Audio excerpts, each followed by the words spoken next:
Ni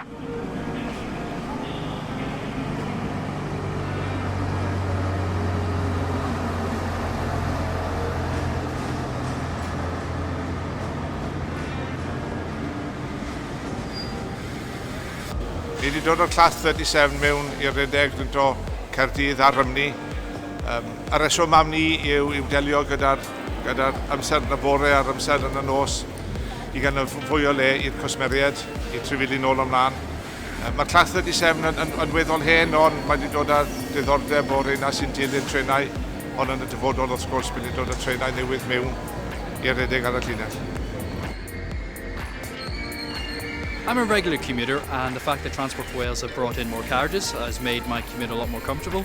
There are more carriages, more seats, and generally it's just been an all-round better experience when travelling.